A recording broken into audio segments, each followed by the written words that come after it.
Chapter 25, Doom and Gloom. "Foggy," said Harry, as he steered the ship away from the Isle of the Lost and toward the Isle of the Doomed, where the treasure chest containing Ursula's necklace was supposed to be buried. "I don't recall ever seeing this much fog in the bay." "Do you think it's a bad sign?"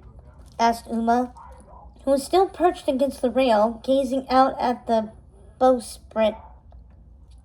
A gorgeously carved mermaid adorn the long wooden pole. Sculpted with almost lifelike detail, it was painted in shades of teal and coral, the colors of the sea. "I don't think it's any sign at all. Sometimes a fog is just a fog," Harry shrugged. "I'm sure you're right, but it still gives me the chills. I know there's no magic here, but it's not much of a start." "How will we navigate through all this fog?" Uma asked. They had sailed into a dense patch of gray. It was all around them, on their arms and in their noses. It left a cool, damp feeling on their face, like cold perspiration. "I don't mind, and there are many ways to sail in the fog. Leave the navigation to me," Harry continued. "There are worse things in the sea than a gray sky. Try sailing through 10-foot waves or 100-mile-an-hour winds." "I see your point." Harry was trying to sound optimistic. He was the one with the sea legs. He wasn't supposed to be afraid. Not out here. But it wasn't the sea that bothered him. Their destination was another matter. The Isle of the Doomed wasn't exactly a paradise. That was probably why Yensid had hidden the broken necklace in a treasure chest on the smaller island in the first place. No one from the Isle of the Lost ever visited the Isle of the Doomed. Not if they could help it. It was rumored to be haunted, and Maleficent's fortress loomed, tall and forbidding, over its desolate landscape. The island's only inhabitants were the descendants of goblins, loyal to the evil fairy. There must be another reason they call it the Isle of Doom, Harry thought, but he wasn't sure he wanted to find out what it was, or if the rumors he heard about it were true. Even with the fog, they sailed smoothly. The winds were light, but the ship moved to a respectable clip, cutting through the waves, edging ever closer to the shore. "I wish the fog weren't so dense. I'd like to get a better sense of the beach before we set sail. There could be rocks or—" said Harry. Then he stopped. "What?" asked Uma. "I don't know. This is a forbidden place. There could be anything hiding in those waters, and this fog isn't helping. There could be spikes, iron ones submerged below the waterline. Obstacles to keep boats from landing on the island. This might not be as easy as we expect, Uma." Harry thought about what else could be out there. Goblins swarming over that beach, or traps, or who knows what. Anything could be hiding in a fog this thick. "Let's stop here," Harry announced. "We'll drop another anchor and row out in small boats. We'll make a smaller target harder to spy on. If there's anything in the water, we'll be able to see it more easily." Uma protested at first. She didn't like his suggestion. It would only slow things down. She was ready to be bold and take chances, and she told him so. But she went along with Harry for now. "Fine," she said at last. "We'll do it your way." So they rowed out with the crew in small wooden boats, hugging the sea, creeping toward the dark beach, their hulls grinding against the sand as they made shore. Uma was the first one out of the boat, her feet falling into the cold water. It drenched her up to the knees.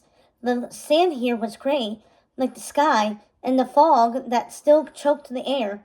Goblin Beach was dark and deserted, ghostly under the moonlight. At least it's empty. No goblins," said Uma. "Not yet," Harry said. "All right, Sophie and Yensid left some sort of clue. A trail," said Uma. "Like a path?" asked Harry. "Maybe, but I don't think it's anything that obvious," said Uma. "I'm certain it's as hidden as the chest itself." She eyed the distant fortress, tall and dark, its black stones wreathed in angry thorns, and she swore it glowed a strange color, something like purple, but at times it shifted, turning to shades of green, like the photos Uma had seen of the Aurora Borealis. But the colors were gone as soon as she glanced at it. vanishing as if they had never been there at all. "Let's head toward the castle." "Are you sure?" said Harry. "That place is filled with goblins. We don't want those little guys to find out we're looking for something valuable, or they're bound to try and steal it." "We're only heading toward it, dummy. I didn't say anything about crossing the moat." "Good. As I'm more of a seafaring adventurer, less of an evil castle explorer." "We all are," mumbled Gil. The pale sand of the fog-shrouded beach gave way to a forest of gray, thorn-infested trees. Their trunks wound every which way, growing in seemingly unnatural patterns, curling in upon themselves or twisting into odd spirals, as if some mad gardener had tortured them, forcing their limbs to twist into tangled bunches. It made for slow going, and more than once Harry was forced to draw his cutlass and hack through the thorns and the trees. Even the ferns were dense, and he hacked at those as well. "At least there's no goblins," he said, as he slashed at a thorn tree, slicing clear through its base, sending it tumbling to the side. The dense forest at the shoreline thinned as they drove deeper into it. It soon cleared, and they were walking around in low grass. Harry sheathed his blade. "Now that Harry has graciously led us through the thorns, I think we can spread out," said Uma. "What do we do if we find anything?" asked Harry. "Just yell," said Uma, brazen as ever. "But that might draw the attention of you-know-what." He eyed the imposing fortress. "Live a little," said Uma, "and quit your worrying. We've come this far, haven't we?" Gil humped, and Harry rolled his eyes. The crew dispersed, fanning out in all directions, eager to search for treasure, but always aware of the fortress, which seemed to watch over them, its tower looming in the distance. Harry went toward what looked like a jungle.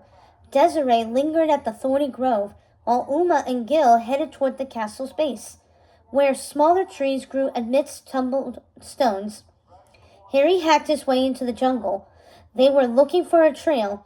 Most of those were on the ground, he thought, but the earth here was covered in a thick layer of underbrush, and the trees grew so closely together he had to press each branch aside with his shoulders while he hacked at the ferns with his cutlass.